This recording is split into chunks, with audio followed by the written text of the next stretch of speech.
Today on the Tom Kelly Show, I am podcasting from Augusta, Maine. I have been from New York to Maine to Las Vegas to Maine, and I'm going to take a break from telling you guys about my travels to talk about and remember comedian Quentin Heggs, who just passed away. God, that was just a depressing buildup, but he was a great guy, and he's worth talking about. Let's start the show. The Tom Kelly Show. Everybody, I want you to go to the Tom Kelly Show. I want you all to know about the Tom Kelly Show. And here we go. Content warning. Spoiler alert. Someone take me down to the river. You are experiencing the Tom Kelly Show. I am podcasting off the Eastern River Trail in Augusta, Maine. I just had a glorious 16-mile bike ride. I can tell you about my adventures in Higgins Beach, Maine. I could tell you about how I have just had a majestic time. Yes, and I am using the word majestic, but I've had an incredible time catching up with my old friend Charlie Jaquillard in Augusta, Maine. I could tell you about all of that, but instead I'm going to tell you about some Facebook news back in New York City. A comedian I knew named Quentin Heggs just passed away. You may have known him as Q, the Q Man. He was known as one of the first warm-up comedians at Who Wants to Be a Millionaire. He was the warm-up comedian for Cuff Crowd with Colin Quinn.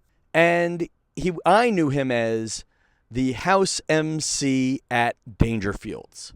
You know, Dangerfield's, when I worked there, from the years, let's make it 2011 to its closing in 2020, it was what they believed they were the world's oldest comedy club. They felt they were New York City's oldest comedy club. It was owned by Rodney Dangerfield. You had the Rodney Dangerfield's young comedian specials were filmed there. There was a sense of history when you went in there. It was historic, even if it was poorly maintained. You walked into the year 1970-something. There was wood paneling. The bar was original. Everything about the place was original. Even one of the waiters, Chario the waiter, was an 80-something-year-old Cyprian immigrant who would perform at the end of each show doing hacky, let's call it hacky. The man's dead. But he would do old jokes that were borderline racist, if not actually racist. They were never like N-word racist. That was his line. I never said the N-word. Well, that doesn't make your stuff not racist when you're making fun of everybody but black people. But it was like it looked like the 70s. The crowd was from the 1980s. And you felt like you were a part of something there. And part of why I'm recording a show about Q while I'm biking around Maine in this historic sort of area is you go through the thing of what makes history history. And it's when somebody decides to make something that happened important and to commit it to some form of media. Like I told this story. I actually recorded, this is how much I love you, Q. I recorded a 20-minute episode of the podcast, and again, the damn sound didn't work. And I'm re-recording this because I do feel Q was a part of New York comedy history for guys my age. And I don't want to exaggerate my grief. I was not the best of friends with him. I was not the worst of friends with him either. And again, when someone passes that's from a chapter in your life, you start to go, wow, I don't know what town he was from. I don't know his mom's last name. I don't know if he had brothers or sisters, or was he ever married. I don't know any of these things. But what I do know is he was an important figure in a chapter of my life in that he was there. Part of what made Dangerfield's a historic club wasn't just that the place was old, but it had characters. It wasn't just the building was old. It wasn't just the room was old. The way they did business was old. Q was the house MC. Comedy clubs in New York don't have that anymore. One person who MCs all the shows. Now, Q wasn't the only house MC they ever had, but he ended up being the final house MC of a storied comedy club. The club had a couple of characters. It had Vinny the bartender, an Italian New Yorker who's been working there way too long, blah, blah, blah. I got other things going on. It had Hassan, the Pakistani door guy, who would bring food that would smell, that would annoy the other guys, but who was also very nice and gentle. There was Tony, the owner, who was Rodney Dangerfield's manager. And if you would go into Tony's office had typewritten press releases on yellowed paper that he would send to the different newspapers to say who the lineup was this week. There was Rodney Dangerfield's dressing room, where Rodney would bang women between shows, potentially do drugs. Who knows? That's one of the legends. There was a bullet hole in the wall. And then you had Chario the waiter. I think I just mentioned him. And then you had Q. And they were a family, and they would almost bicker like children at times. And put that on the side for a minute. The difference between Q and every other comedian in New York is Q made Dangerfields feel historic. He didn't just call it Dangerfields. He didn't just say, I'm the comedian of the week, blah, blah, blah. No, you're in Rodney's house. We need more energy. You're in Rodney's house. And that's not an impersonation of his voice, but rather the enthusiasm he brought to it. He would do... The first thing I want to say about him is, and the most important thing about him is, when a new comedian comes into a club, there are often other comedians who go, "What the hell is he doing here? If we're giving that guy spots, well, that's going to mean fewer spots for me. If Tom Kelly's getting spots, I'm going to get less stage time." That wasn't Q. Q made you feel welcome being there. Q got you excited about being in Rodney's house, and it was infectious. Q loved the place so much, he even would make sure you got your free hamburger, because Dangerfield not only gave you a couple of bucks, they gave you a free burger. And Q got you excited about the seasoned beef that the chef would use there. And ordering a burger there wasn't just ordering a burger. You had to write down on a handwritten note what you wanted, and then you would put it into the dumbwaiter, and then you would, a 1960s era dumbwaiter, then you would hold the down button down on the dumbwaiter. And the dumbwaiter is like a shelf that brings food up and down to the kitchen, for those of you who don't know what a dumbwaiter is. And you would hold the button down and be like, I mean, the amount of fossil fuels expended on bringing that one piece of paper down to the cook downstairs, and then eventually the food would come upstairs and be like with the same piece of paper, and he would give you the little inside tip: if you give the chef an extra couple of bucks, you get extra beef on your burger. And that was Q.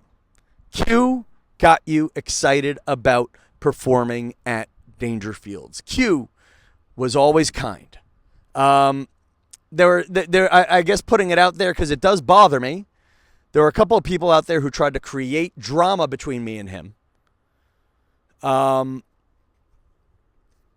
I did a news piece for ABC News on Dangerfields on the 50th anniversary of the club, and by then I wasn't really working there that much. And that's where you saw like there were some people who always tried to say, "Oh, Tom, you're trying to steal Q's job as the house MC." And I'm like, no, I'm trying to steal your job as the headliner. I don't want to be house MC. I wanted spots, and I still want spots. MCing's a long night. Spot, you come in, you perform, you do your 20 minutes, get the hell out. MC, you're the stage manager, you're the talent wrangler, you're a comedian, and you're the therapist to everybody going on in between each act. Q, when I was doing this news piece for ABC News, I screwed up videotaping his set. I did. And then when it was time for the interview, and this was a classic Dangerfield's moment. Tony, the owner, after I've been there all night, doesn't want to come upstairs to do an interview. Vinny, the bartender, doesn't want to be interviewed on camera, but has all the good stories. Hassan, the door guy, he's kind of quiet, doesn't want to really talk. And Q, then as I'm about to interview him, amongst a bunch of other comedians, Vinny, the bartender, yells at Q that Q had friends at the bar who didn't pay their tab and they didn't tip.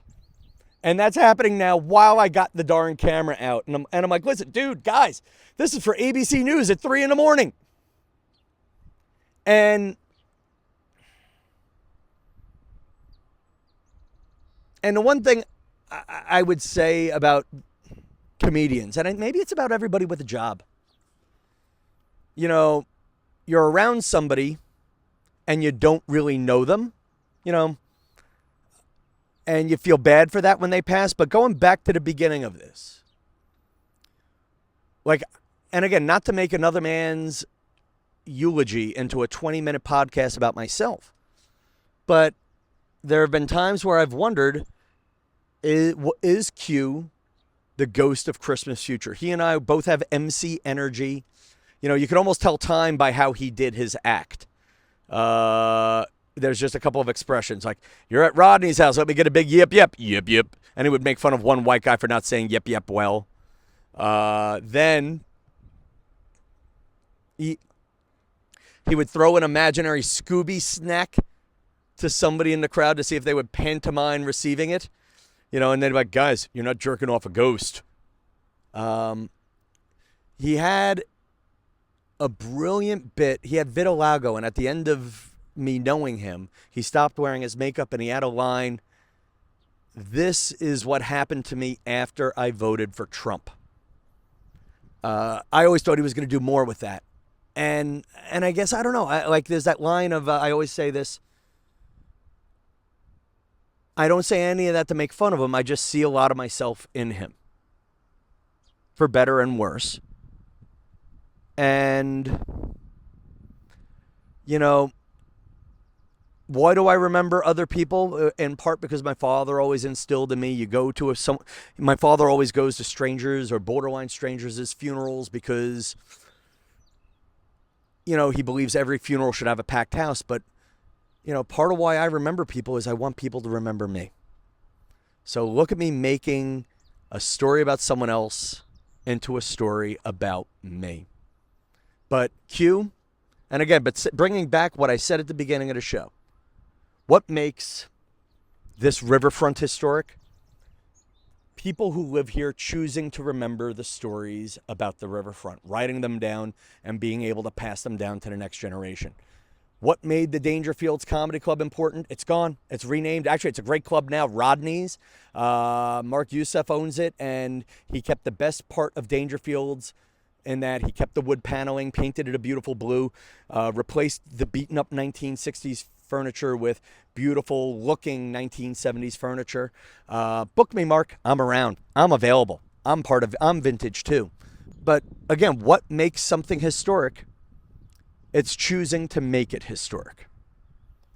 And what made going to Dangerfields exciting? If you kind of forgot the magic those first 2 times you auditioned there, Quentin Heggs was there to remind you it was Rodney's house. And there you go. I'm going to leave this podcast as it is because I'm on the road and I may not podcast on a regular schedule until July because I'm enjoying biking around Maine, and I'll do a separate podcast about my adventures later. But right now, I just wanted to get this show off my chest. You know? Yeah. Quentin Heggs, you are an important part of comedy history. And thank you for letting me know, in my own small way, I was too.